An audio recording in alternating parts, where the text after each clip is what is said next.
Hello, everybody, and welcome back to Quest for Truth. This week we are looking at Luke chapter 12, verses 13 through 34. So let's just get into it. Someone in the crowd said to him, "Teacher, tell my brother to divide the family inheritance with me." But he said to him, "Man, who appointed me a judge or arbiter over you?" Then he said to them, "Beware and be on your guard against every form of greed, for not even when one has an abundance does his life consist of his possessions." And he told them a parable, saying, "The land of a rich man was very productive. And he began reasoning to himself, saying, 'What shall I do, since I have no place to store my crops?'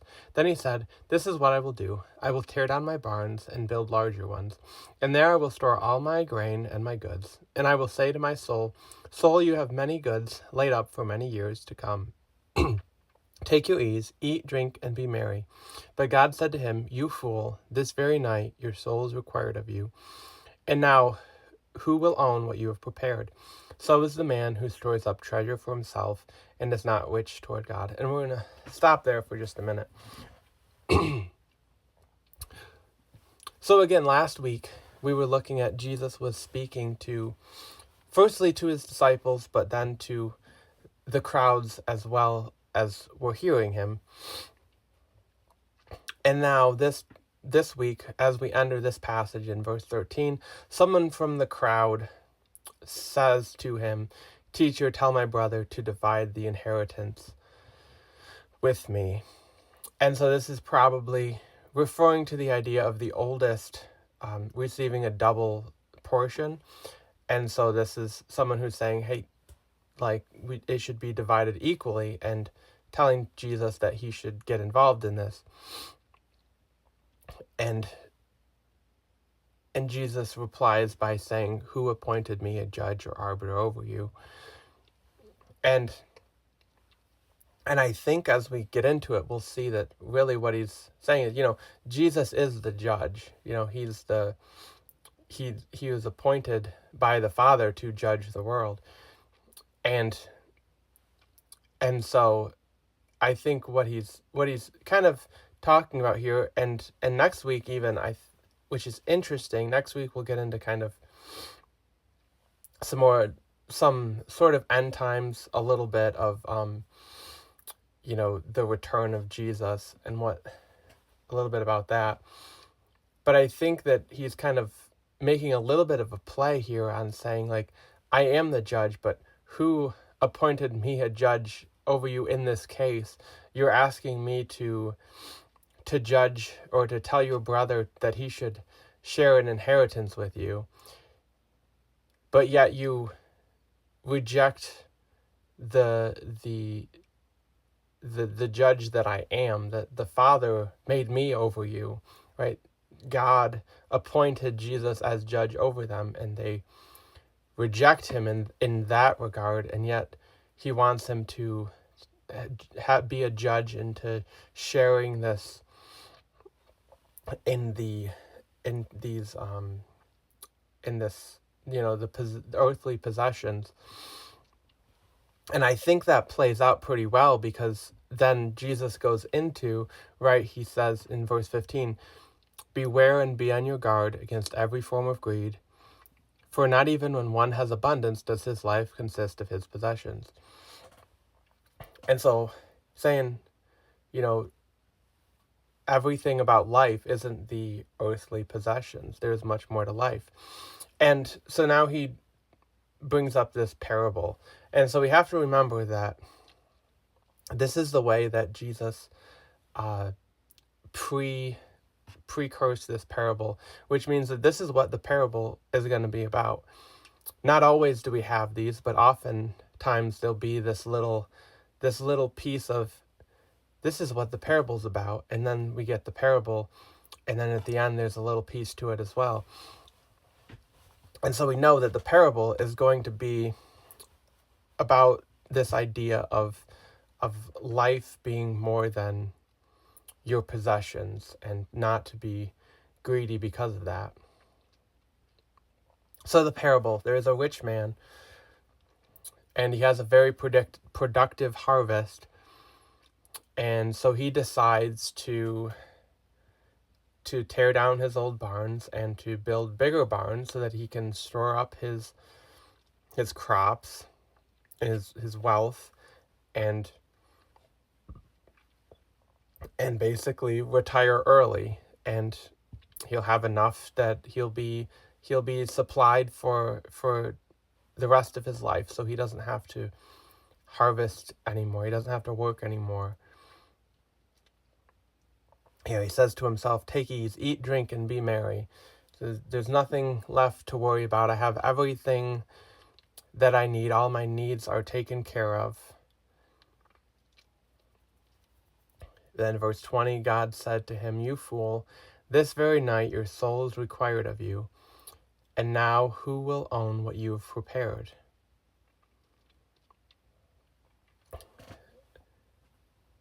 And so basically, remember what we were talking about before in the beginning from verse 15. Be on your guard against greed, for even when one has great abundance, does his life consist of his possessions. And so the point here is that this man thought he had everything that he needed. All of his needs were met. He had all of these possessions. He had enough to last him a lifetime. And yet God said, "You fool, this night your soul is required of you." It was something more, something that he missed. Right? He had every possession that he needed, and yet he was missing something. And now who will own what you have prepared? In other words, all of these physical possessions that you've acquired are meaningless. They don't mean anything to you anymore, because this man was going to be no longer in need of any physical possessions, and so they would be left to someone else. And then he concludes with, "So is the man who stores up treasure for himself and is not rich toward God." And that's kind of the conclusion of this, is that storing up all of these possessions was really worthless in the end, because he was not rich towards God. And he kind of, what does it mean to be rich toward God? Well, Jesus kind of uses this next passage here, this next part from 22 to 34, to kind of narrow in on what we're really talking about here when it means to be rich towards God. So he said to his disciples, "For this reason I say to you, do not worry about your life as to what you will eat, nor for your body as to what you will put on. For life is more than food, and the body more than clothing. Consider the ravens, for they neither sow nor reap. They have no storeroom nor barn, and yet God feeds them. How much more valuable you are than the birds? And which of you by worrying can add a single hour to his lifespan? If then you cannot do even a very little thing, why do you worry about other matters? Consider the lilies, how they grow. They neither toil nor spin, but I tell you, not even Solomon in all his glory clothed himself like one of these. But if God so clothes the grass in the field, which is alive today, and tomorrow is thrown into the furnace, how much more will he clothe you, you men of little faith?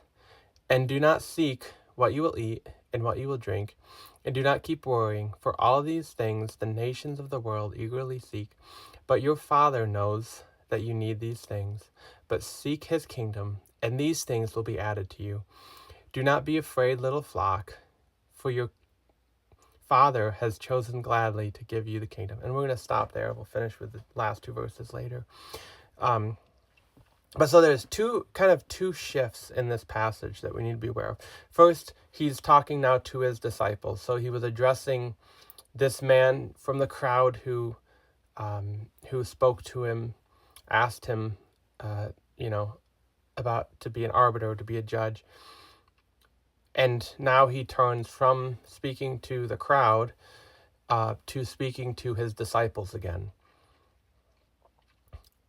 And then he says, "For this reason." So we're not, again, it's kind of like a therefore in some sense. He's saying because of what he had just spoken about, this parable of, the man who was not rich toward God, and his life was cut short. No amount of possessions could have saved him, could have sustained him from God. He says, for this reason, because there's more to life than just the physical possessions, do not worry about your life as to what you will eat, nor for your body as to what you will put on. So we're not to worry about what we're to eat or what we're to clothe ourselves with. And the rest, and then in the following passage, he brings up a few examples and gets into kind of why we shouldn't be worried about these things. And the first reason he says is, for life is more than food and the body more than clothing. When we already talked about this a little bit too, and this draws us right back to that parable that Jesus spoke of the man. Right, life is more than food and the body more than clothing. There's more to life than our physical needs. And then he says in verse 24, consider the ravens. They don't sow or reap, they don't store, yet God feeds them. And how much more valuable are you than the birds? So this first use of a display here is the ravens.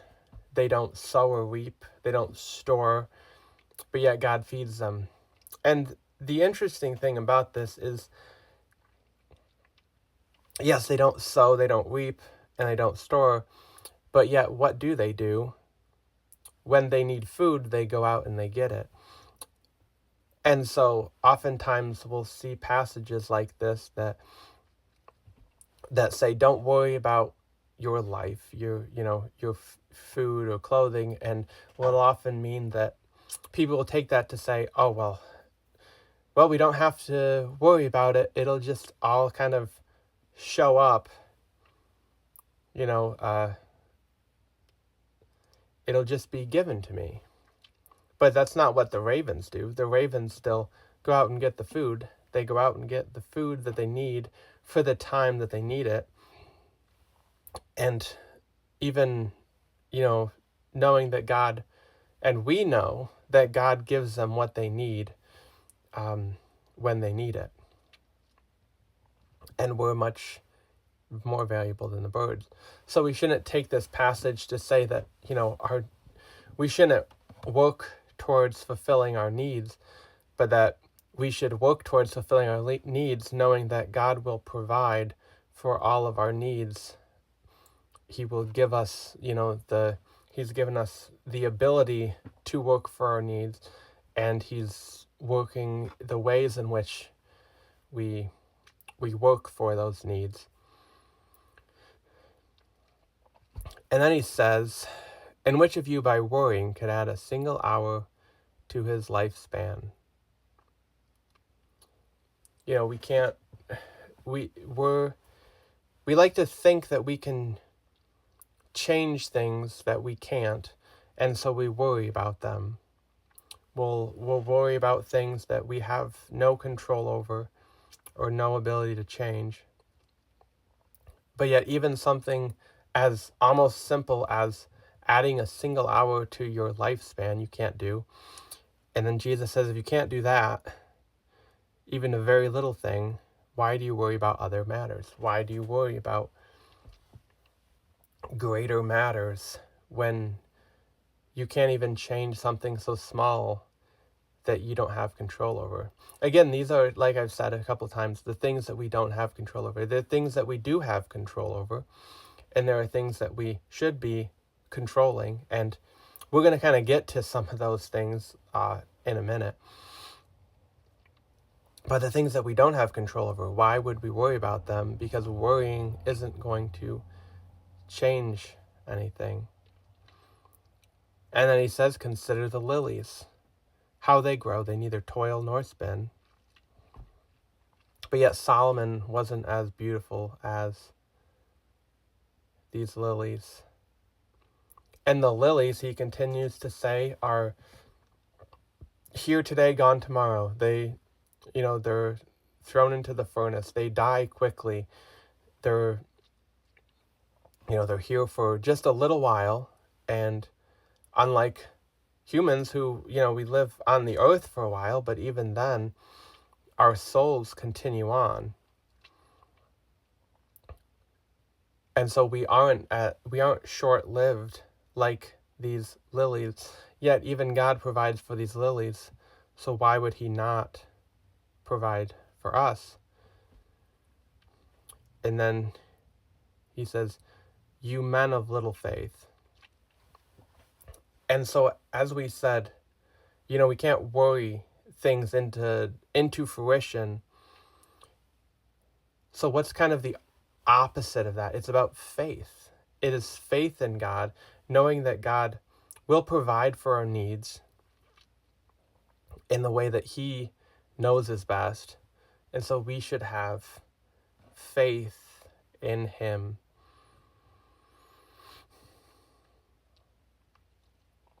And then he continues to say, that God knows our needs, right? He says in verse 30, for these things, which is, seeking after what we're to eat and to drink and the worrying, the world does that. The world does that. But Jesus says, your Father knows that you need these things. He knows our needs. So we don't have to worry about them. We can have faith in God because he knows our needs. And he says, but seek first his kingdom, and these things will be added to you. Do not be afraid, little flock, for your Father has chosen gladly to give you the kingdom. In other words, when we seek the kingdom, when we seek God, he gives us our needs. And it's really because our needs are greater than the physical realities. It's greater than our possessions. Like the rich man, we can have all of the possessions yet still be lacking, and we're lacking God. So because he has given himself to us, why would we question, why would we doubt that he wouldn't provide for our physical needs? And then he closes with this in 33 and 34. Sell your possessions and give to charity. Make yourselves money belts which do not wear out, an unfailing treasure in heaven, where no thief comes near nor moth destroys.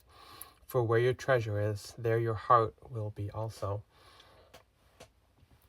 So he ends by saying to sell your possessions and give to charity, making yourself money belts. And so what he's not just saying, sell everything that you have and give it away so that, God will look down on you and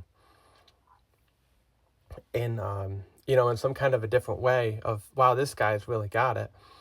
No, but the point of it is that we're to use our possessions in a way in which seeks the kingdom, which seeks God. It's to glorify God. And as we do that, there's kind of a cycle in this passage, because as we use our possessions, that's not just our money, but our cars, our homes, our everything that we have. Think of it down to the smallest thing that you have. We use those things, seeking after God with those things. It brings our heart to a place that is closer to God, and it draws us into seeking after him. And as we seek him, we want to seek him more by using what we have. And again, that's not just our possessions, but our, who we are, our time, our talents, and all of those things. As we seek him, we'll desire to use those things more to his glory, which draws us closer and closer to God